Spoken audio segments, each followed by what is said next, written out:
Hey you guys, welcome back to Tipsy Tutor English with me, Rochelle. I am not tipsy right now. I did have some water though, but typically I'm having some wine because I don't know how to talk with my hands not being occupied. So that's the name there.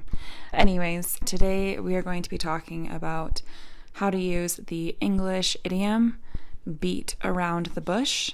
It's pretty straightforward. There's not many ways of interpreting it. So this will be a nice, short and sweet episode here. But to beat around the bush, to put it very simply, is when you are asked a difficult question with a difficult answer that you don't want to respond directly to. Let's put that even simpler. If you don't want to answer the question because it will offend someone, for example, you beat around the bush and you don't answer that directly. It's like you're not getting to the point, right? We're not actually talking about a bush whatsoever, and we aren't beating anything.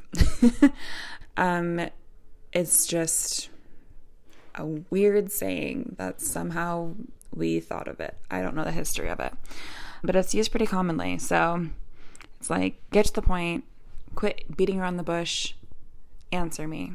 That's what you should think of when you hear this. So they beat around the bush, they stall, they don't actually answer the question that they were asked. So politicians, they are master deflectors by deflecting the question into a way that they want to answer the question. So they are beating around the bush that way.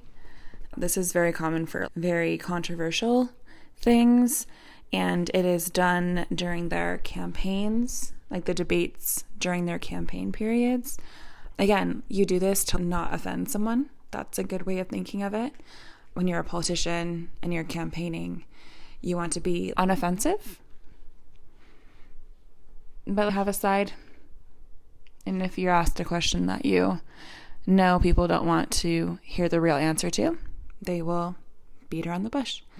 Also, if you're having a conversation with people and it's just really drawn out and people aren't answering the discussion like directly, that's another example of beating around the bush.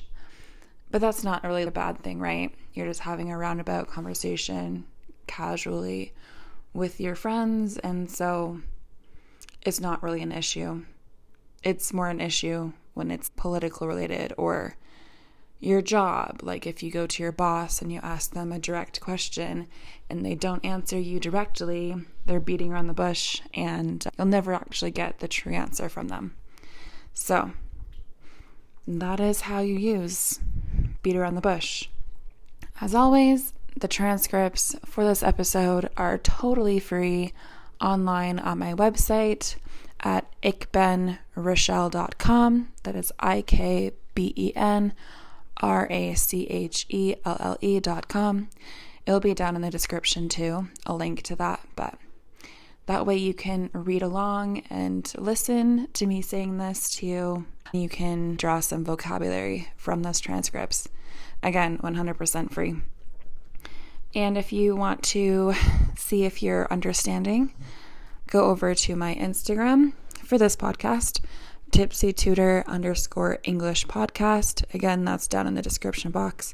And just go over to the post to beat around the bush and put it in the comments, and I'll tell you if you are using it correctly. Anyways, thanks you guys.